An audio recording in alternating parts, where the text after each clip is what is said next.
sun on my skin. So this is love. I know it is. I know it sounds super cliche, but you make me feel some type of way. This is falling, falling in.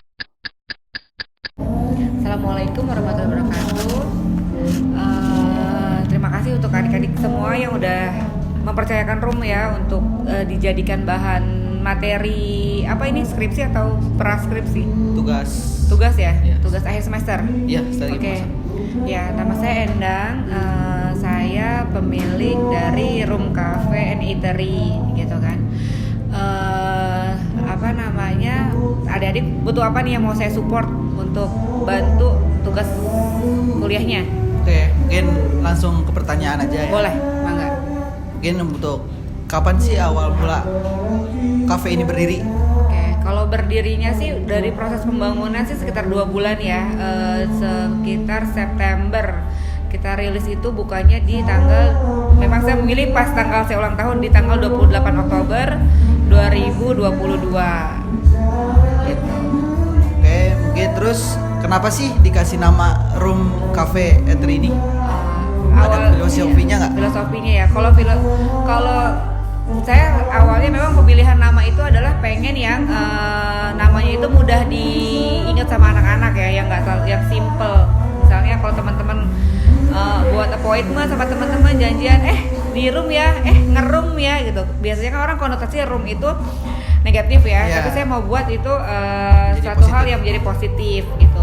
Kenapa room? Sebetulnya ini bukan room, sebenarnya ini bukan ini nol. Oh no. Jadi aku bikinnya itu sebetulnya radius 00 meter.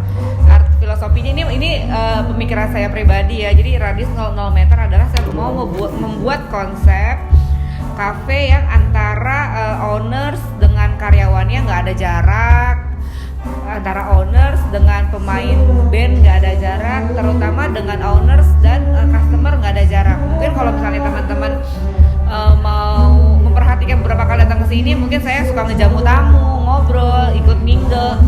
Jadi saya pengen bikin semuanya di sini tuh nggak berjarak. Jadi kita mingle lah. Family aja. Yes, betul.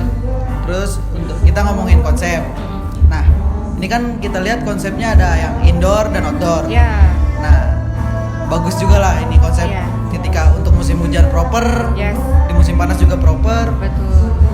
Konsep kafe ini tuh terinspirasi dari mana sih, atau ada arti atau tersebutnya?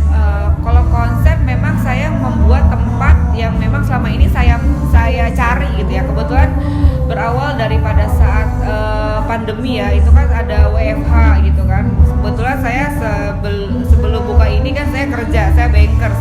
Saya 20 tahun kerja di bank gitu kan. Terakhir posisi saya sebagai kepala cabang salah satu bank. Nah, pada saat pandemi itu kan kita berlaku WFH. Rasanya suntuk ya kalau misalnya kerja di rumah terus, sehingga saya selalu pada saat tahun-tahun awal pandemi itu saya kerjanya di kafe gitu. Nah, pengen bikin kafe yang selama ini saya cari gitu kan. Oke. Kalau untuk kerja kita memang siapin ini. Jadi kan kita kalau meeting di kantor jenuh ya. Jadi saya mau buat room meeting, sebetulnya nggak room meeting kayak rumah ya, karena kan sofa segala macam. Tapi ini saya fasilitasi untuk meeting bisa gitu. Tapi kalau untuk customer yang family, yang nggak mau kena asap rokok, yang atau mungkin mau sambil meeting, mau ngobrol, kalau di depan mungkin agak bising gitu, sehingga saya siapin ini. Bukan hanya karena untuk hujan aja gitu kan. Jadi memang ada fungsinya gitu ya. Jadi emang saya buat ada indoornya, ada outdoornya dengan fungsi-fungsi yang bisa dimanfaatkan gitu. Jadi kalau family bisa duduk di sini gitu kan, atau yang mau dengerin live music, mau nyanyi Bisa di di depan gitu. Terus mungkin lebih pertanyaan mendalam Boleh. tentang usahanya. Bagaimana sih cara mempertahankan konsumen? Oke, cara konsumen ya seperti namanya ya, radius 00 meter ya, filosofinya gitu. Jadi saya lebih langsung turun sih, sentuh customer gitu kan. Customer datang, saya pasti akan sapa, minim-minim saya satu table, saya duduk 5 menit ngobrol gitu kan. Seperti itu. Terus itu kalau dari jamuan ya. Tapi kalau misalnya dari menu dan sebagainya, saya setiap minim itu 2 bulan sekali saya selalu mereview penjualan. Jadi setiap per 2 bulan saya mereview penjualan mana yang bottom 5 itu saya take out, saya ganti dengan menu baru.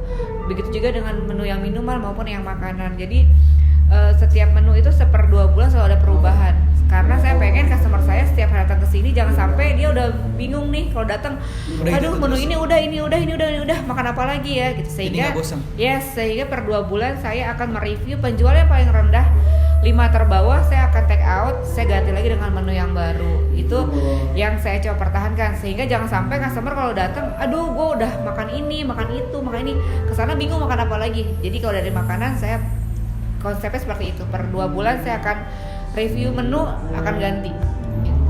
Kan udah, terus kita bicarain tentang lokasi strategis.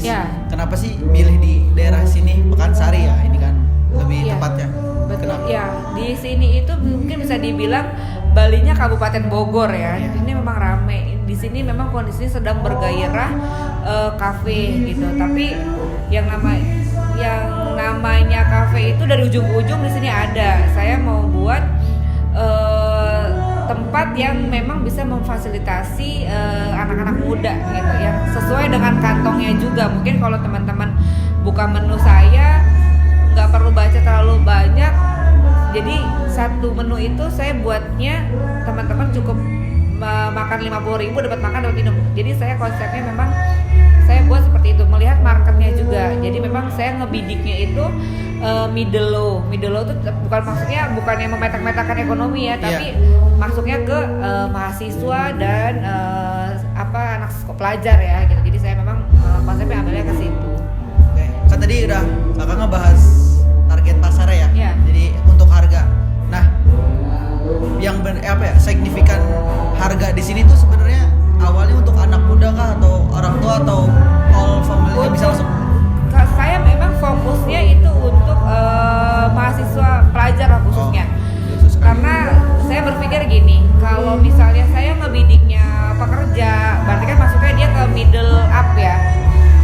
Tapi kalau menurut saya selama saya kan sebelum saya buka ini saya melakukan itu juga kan, riset juga gitu. Kalau saya marketnya ambil di kelasnya yang karyawan gitu kan, middle up, itu saya meyakini berdasarkan yang saya pelajari itu omset itu tergantung dengan tanggal. Karena bagi saya menurut yang saya pelajari, kalau saya marketnya karyawan, mereka itu jajannya terbentur pasti dibentuk dengan tanggal gajian mereka nongkrong, tanggung bulan pasti mereka enggak gitu. Tapi kalau saya ngebidiknya mahasiswa, ngebidiknya pelajar, mereka itu yang uang sakunya tidak terbatas dengan tanggal tua.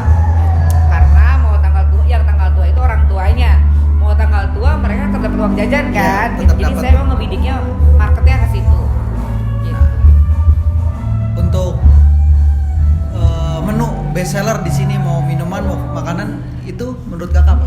Kalau best seller mungkin kalau misalnya teman-teman ngecek dari ujung ke ujung gitu kan, semua menu rasanya sama. Kopinya memang sekarang lagi happening gula aren gitu kan, semua jual gula aren gitu kan. Nah, saya bikin sesuatu hal yang mungkin memang sama di tempat lain pun ada gula aren, tapi saya coba desain atau saya coba inovasikan dengan detours. Jadi supaya si gulanya itu kecium, jadi dia dibakar supaya dia menjadi karamel kan. Jadi sebetulnya menu-menu mungkin kalau dilihat ke setiap kafe hampir sama. Kalau dari minuman ya semuanya jual gula aren, jual red velvet, jual cappuccino, jual. Tapi salah satu yang memang saya coba rubah dari yang lain, saya ada menu yang detours gitu. Itu sih yang membedakan gitu. Emang tadi saya nyobain, emang dibakar juga. Mungkin nggak semua ada tempat kan? Ya. Dan pada akhirnya ada beberapa kafe yang nyadur di sini. Udah semua yang dalam kan udah kita bahas. Oke. Kita bahas promosi. Cara mempromosikan tuh dari awal berdiri kakak gimana? Kalau promosi mungkin saya bisa dibilang orang yang sangat pelit untuk mengeluarkan budget promosi.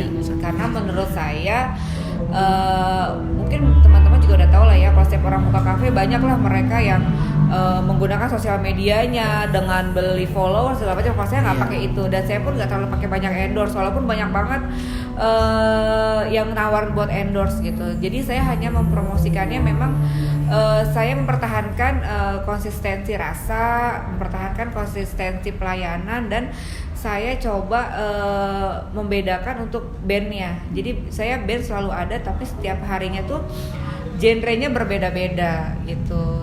Jadi itu yang kadang memang membedakan. Oh kalau jadi mereka kalau kesana bosen lagu ya, terus tapi kalau saya bedakan Senin misalnya reggae, Selasa 90-an, Rabu apa gitu. Jadi memang saya bedakan di situ. Jadi budget promosi itu saya lebih habiskan untuk pelayanan ke customer daripada saya harus memakai media promosi gitu. Kadang-kadang kan memang promosi agak sedikit berbeda sama kenyataan. Ya, nah karena kalau saya melihat pun pakai